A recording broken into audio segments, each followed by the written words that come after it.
ഇറാന്റെ കുവൈത്ത് അധിനിവേശം ഇപ്പോൾ ലോകത്തിലുള്ള പല മാധ്യമങ്ങളും ചർച്ച ചെയ്തുകൊണ്ടിരിക്കുന്ന ഒരു വിഷയമാണിത്.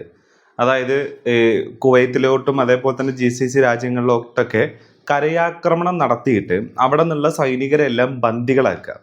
അതായത് അമേരിക്കൻ സൈനികരെ ബന്ദികളാക്കി അത് വെച്ചിട്ട് വില പേശിയൊക്കെ ചെയ്യാന്ന് പറയുന്ന രീതിയിലുള്ള പരിപാടി. അപ്പോൾ പല ഇന്റർനാഷണൽ മാധ്യമങ്ങളും ഇങ്ങനത്തെ സ്പെക്കുലേറ്റീവ് ആയിട്ടുള്ള പല ന്യൂസുകളും പങ്കുവെക്കുന്നുണ്ട്. ഇറാനും തന്നെ ഇത് ഇങ്ങനെ സംഭവിച്ചേക്കാം എന്നൊക്കെയുള്ള രീതിയിലുള്ള പ്രസ്താവനകളും കാര്യങ്ങളൊക്കെ വരുന്നു. അതായത് അമേരിക്കൻ സൈനികരെ പിടികൂടുന്ന ആളുകൾക്ക് ഇനാം പ്രഖ്യാപിക്കുന്ന രീതിയിലേക്കൊക്കെ കാര്യങ്ങൾ വരുന്നുണ്ട്. അപ്പോൾ ഇറാനെ സംബന്ധിച്ചിടത്തോളം എത്രത്തോളം പോസിബിൾ ആണ്, അല്ലെങ്കിൽ ഇപ്പോൾ ഇറാന് കിട്ടിക്കൊണ്ടിരിക്കുന്ന സപ്പോർട്ടിൽ എന്ത് മാറ്റമായിരിക്കും ഇറാൻ ഇങ്ങനെ ഒരു മൂവ് നടത്തുകയാണെന്നുണ്ടെങ്കിൽ വരിക? ഞാൻ വിശ്വസിക്കുന്നത് ഇറാന് ഇപ്പൊ കിട്ടിക്കൊണ്ടിരിക്കുന്ന ആ സപ്പോർട്ട് അതോടുകൂടെ ഇല്ലാതാവും എന്നുള്ളതാണ് ഞാൻ മനസ്സിലാക്കുന്നത്. അതായത് ഈ യുദ്ധത്തിൽ ഇറാന് ഇത്രയധികം ലോകത്ത് ഇത്ര അധികം സപ്പോർട്ട് കിട്ടുന്നതിന്റെ കാരണം എന്ന് പറയുന്നത്, ഇറാൻ എന്ന് പറയുന്നത് അതൊരു സ്വതന്ത്ര ഒരു സോവർജിൻ ലാൻഡാണ്, അല്ലെങ്കിൽ ഒരു രാജ്യമാണ്. ആ രാജ്യത്തിന്റെ സോവർജിനിറ്റിക്ക് എതിരായിട്ടാണ് അമേരിക്ക പ്രവർത്തിച്ചത്. അതും അമേരിക്കൻ താല്പര്യങ്ങൾ സംരക്ഷിക്കുന്നതിന് പകരം ഇസ്രായേലിന്റെ താല്പര്യങ്ങൾ സംരക്ഷിക്കാനും ഇസ്രായേലിന്റെ നരേറ്റീവും ഫാൾസ് പ്രൊപ്പഗണ്ടയും മുന്നോട്ട് വെച്ച് എന്താ പറയാ, അതിനെ എടുത്തുകൊണ്ടാണ് യഥാർത്ഥത്തിൽ ഇവര് ഇറാനെ ആക്രമിക്കാൻ പോകുന്നത്. അപ്പൊ ഒരു രാജ്യത്തിന്റെ തലവനെ കൊല്ലുക, ആ രാജ്യത്തിലെ സൈനിക തലവന്മാരെയൊക്കെ ബോംബിട്ട് കൊല്ലുക എന്നൊക്കെ പറയുന്ന രീതിയിലുള്ള ഗുണ്ടായിസം പരിപാടിയാണ് യഥാർത്ഥത്തിൽ അമേരിക്ക ഇറാന്റെ നേരെ പ്രവർത്തിച്ചത്. അത് ഈ ഒരു ഡിസെന്റ് എന്ന് പറയുന്ന ഒരു സാധനം യഥാർത്ഥത്തിൽ വെനുസേലൻ പ്രസിഡന്റിനെ അടിച്ചോണ്ട് പോയ സമയത്ത് തന്നെ ലോകത്തുണ്ട്. അപ്പോഴാണ് ഇറാന്റെ നേരെ ഇങ്ങനെ ഒരു അതിക്രമവുമായിട്ട് അമേരിക്ക രംഗത്തിറങ്ങുന്നത്. അങ്ങനെ രംഗത്തിറങ്ങുമ്പോൾ ലോകത്തിലെ ജനാധിപത്യത്തിലും അതേപോലെ തന്നെ ഇത്തരം കാര്യങ്ങളിൽ വിശ്വസിക്കുന്ന ആളുകൾ പറഞ്ഞൊരു കാര്യം, ആ ഇറാനിൽ എന്തെങ്കിലും തരത്തിലുള്ള റെജീം ചേഞ്ചോ ഭരണക്രമ മാറ്റോ സംഭവിക്കണം എന്നുണ്ടെങ്കിൽ അത് അവിടുത്തെ ആളുകൾ സമരം ചെയ്ത് തീർക്കട്ടെ എന്നുള്ളൊരു സാധനമാണ്.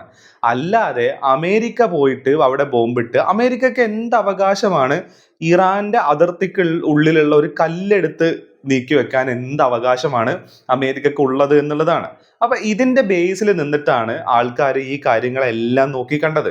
അപ്പൊ അങ്ങനെ നോക്കുന്ന സമയത്ത് ഇറാൻ എന്ന് പറയുന്നത് അധിനിവേശ ശക്തികളുടെ ആക്രമണം നേരിടുന്ന ഒരു രാജ്യമായിട്ട് മാറുന്നു.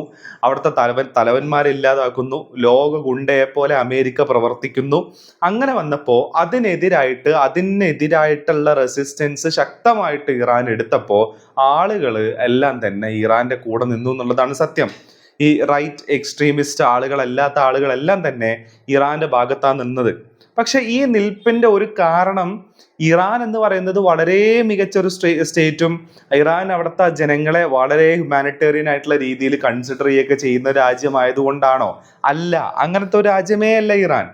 ഇറാൻ ഒരു തിയോക്രാറ്റിക് ഒരു രാജ്യമാണെന്നുള്ളത് നമുക്കറിയാം.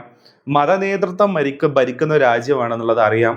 അവിടെ വ്യക്തി സ്വാതന്ത്ര്യം എന്ന് പറയുന്നത് വളരെ കുറവാണെന്നുള്ളത് നമുക്കറിയാം. ഗവൺമെന്റിനെതിരെ സംസാരിക്കുന്നത് പോലും അവിടെ പ്രശ്നമാണെന്നുള്ളത് അറിയാം. പക്ഷെ അവിടെ ഇച്ചിരിയൊക്കെ ജനാധിപത്യം ഉണ്ട് എന്ന് വേണമെങ്കിൽ പറയാം. ഓക്കെ, അപ്പൊ ഈ പശ്ചാത്തലമൊക്കെ അവിടെ ഉള്ളപ്പോ തന്നെ അവരെ വേറൊരു രാജ്യം വന്ന് ആക്രമിക്കുക, വേറൊരു ലോകഗുണ്ട വന്നിട്ട് ഇവരെ ആക്രമിക്കുക, ഇവരെ കീഴ്പ്പെടുത്താൻ ശ്രമിക്കുക, ഇവരുടെ കയ്യിലുള്ള റിസോഴ്സസുകളെ നശിപ്പിക്കാൻ ശ്രമിക്കുക, ഇവരുടെ പ്രധാനപ്പെട്ട പോയിന്റുകളിലൊക്കെ വന്നിട്ട് ബോംബിടുക എന്നൊക്കെ പറയുന്നത് ലോകം കാണുന്നത് അക്രമമായിട്ടാണ് കാണുന്നത്. അപ്പോൾ ഈ ഒരു പശ്ചാത്തലത്തിലാണ് യഥാർത്ഥത്തിൽ ഇറാൻ കുവൈത്തിനെ ആക്രമിച്ചപ്പോഴും അതേപോലെ കുവൈത്തിലെ അമേരിക്കൻ ബേസുകൾ ആക്രമിച്ചപ്പോഴും യുഎയുടെ അമേരിക്കൻ ബേസുകൾ ആക്രമിച്ചപ്പോഴും ഖത്തറിന്റെയും സൗദി അറേബ്യയുടെയും ജോർഡാന്റെ ഒക്കെ ഈവൻ ഡീഗോ ഗാർസിയ എന്ന് പറയുന്ന ദ്വീപിലേക്ക് മിസൈൽ അയച്ചപ്പോൾ വരെ ലോകത്തിലുള്ള ആളുകൾ അതിനെതിരായിട്ട് ശബ്ദിക്കാതിരുന്നതിന്റെ റീസൺ എന്ന് പറയുന്നത് അത് അവരുടെ റെസിസ്റ്റൻസ് ആണ്. അതും തന്നെ ഈ കുവൈത്തിലൊക്കെയുള്ള സിവിലിയൻ കേന്ദ്രങ്ങൾക്ക് നേരെയോ അല്ലെങ്കിൽ കുവൈത്തിന്റെ ഏതെങ്കിലും സ്ഥലത്തിന് നേരെയോ അല്ല ആക്രമണം നടത്തിയത്. തങ്ങളെ ആക്രമിക്കുന്ന അമേരിക്കൻ ശക്തിക്കെതിരായിട്ട് അല്ലെങ്കിൽ തങ്ങളെ ആക്രമിക്കുന്ന അമേരിക്കയുടെ ബേസുകൾക്ക് നേരെ മാത്രമാണ് ഇവര് ആക്രമണം നടത്തിയത് എന്നുള്ളതാണ്. അമേരിക്ക വന്നിട്ട് ഇറാന്റെ വൈദ്യുത നിലയങ്ങളൊക്കെ തകർക്കുന്ന സമയത്താണ് ഇവർ പോയിട്ട് കുവൈത്തിന്റെ വൈദ്യുത നിലയങ്ങൾ തകർക്കുന്നത്. അപ്പൊ അങ്ങനെ കണ്ണിന് കണ്ണ് അടിക്ക് തിരിച്ചടി എന്നുള്ള രീതിയിൽ ഞങ്ങളുടെ റെസിസ്റ്റൻസ് എന്നുള്ള സാധനമാണ് വെച്ചത്. അത് ആളുകൾക്ക് മനസ്സിലായി, അത് മനസ്സിലാക്കാവുന്നതേ ഉള്ളൂ. പക്ഷേ അങ്ങനെ ആയിരിക്കത്തില്ല. ഇറാന്റെ ആർമി കുവൈത്തിനെ അധിനിവേശം നടത്തുന്ന സമയത്ത്, അധിനിവേശം എന്ന് പറയുന്നില്ലെങ്കിലും അവിടുത്തെ ഈ അമേരിക്കൻ ബേസുകൾക്ക് നേരെ ഒരു ground level movement attack Iran നടത്തുകയാണെന്നുണ്ടെങ്കിൽ അങ്ങനെ ആയിരിക്കില്ല കാണുക. അത് എക്സാക്ട്ലി പണ്ട് സദ്ദാം ഹുസൈൻ എങ്ങനെയാണോ കുവൈത്തിനെ ആക്രമിച്ചപ്പോൾ എങ്ങനെയാണോ ആളുകൾ അതിനെ നോക്കിക്കണ്ടത്, ആ രീതിയിലേക്ക് മാറും. റെസിസ്റ്റൻസ് എന്നുള്ളതിനേക്കാൾ ഉപരി അഗ്രസീവായിട്ട് ഇറാൻ മൂവ് ചെയ്യുന്നു എന്നുള്ളൊരു കാര്യത്തിലേക്ക് വരികയും ഇപ്പോൾ കിട്ടിക്കൊണ്ടിരിക്കുന്ന ആ ഒരു സപ്പോർട്ട് ഇല്ലാതാവാൻ അത് കാരണമാവാൻ കൂടെ ചെയ്യും എന്നുള്ളതാണ്. മാത്രമല്ല, ഇങ്ങനെ ഒരു അറ്റാക്കിലേക്ക് ഇറാൻ വരികയാണെന്നുണ്ടെങ്കിൽ അമേരിക്കക്ക് അവരുടെ ഫുൾ ഫ്ലെഡ്ജ് ആയിട്ടുള്ള അറ്റാക്കിലോട്ട് പോകാനുള്ള ലെജിറ്റിമസിയും അവിടെ കിട്ടും എന്നുള്ളതും കൂടെ നമ്മൾ കാണണം. ഇപ്പൊ അമേരിക്ക ഇറാന് നേരെ ആക്രമണം നടത്തുന്നുണ്ടെങ്കിൽ പോലും അമേരിക്കയുടെ ഫുൾ കപ്പാസിറ്റിയിൽ, ഫുൾ ക്യാപ്പബിലിറ്റിയിൽ ഇറാന് നേരെ അടിക്കുന്നുണ്ടോ എന്ന് ചോദിച്ചു കഴിഞ്ഞാൽ യഥാർത്ഥത്തിൽ ഇല്ല. അങ്ങനെ അവർ ചെയ്യുന്നില്ല. അതിന്റെ റീസൺ അവിടെ ഒരു ഭരണ ക്രമം മാറുകയാണെന്നുണ്ടെങ്കിൽ, അവിടെ പുതിയൊരു സർക്കാരിനെ കൊണ്ടുവരികയാണെന്നുണ്ടെങ്കിൽ അവിടുത്തെ ആളുകൾക്ക് അത് അക്സെപ്റ്റഡ് ആയിരിക്കണം.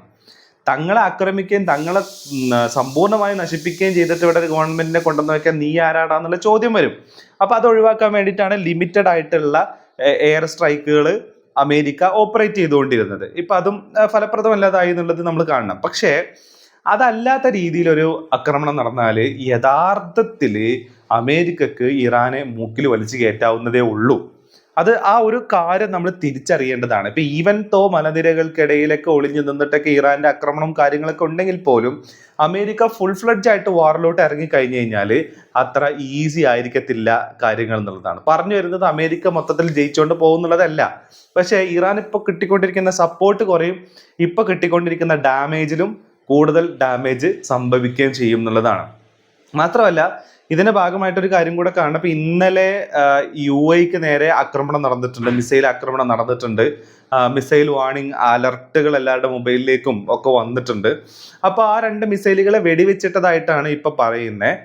അപ്പോൾ ഈ MOU തകരുകയും MOUയുടെ കാലാവധി അവസാനിക്കുകയും ചെയ്തപ്പോൾ ഞങ്ങൾ യഥാർത്ഥത്തിൽ വെറുതെ ഇരിക്കല്ല, ഞങ്ങളുടെ കയ്യിൽ മിസൈൽ എല്ലാം തീർന്നു, ഞങ്ങൾ വെറുതെ വായിൽ ഇത് ഇട്ടുകൊണ്ടിരിക്കല്ല എന്നുള്ള ഒരു വാർണിംഗ് പോലെയാണ് ആ ഒരു അറ്റാക്ക് യഥാർത്ഥത്തിൽ വന്നത് എന്നുള്ളതാണ് ഞാൻ മനസ്സിലാക്കുന്നത്. അപ്പോൾ ആ രീതിയിലേക്ക് എസ്കലേഷൻസ് അവിടെ ഉണ്ട്. അത് മാത്രമല്ല, ഹോർമൂസിനെ ഒരു അമേരിക്കൻ ലാൻഡ് ആക്കിയിട്ട് ട്രംപ് ഭൂപടമൊക്കെ ഇറക്കിയിട്ടുണ്ടായിരുന്നു, മാപ്പൊക്കെ ഇറക്കിയിട്ടുണ്ട്.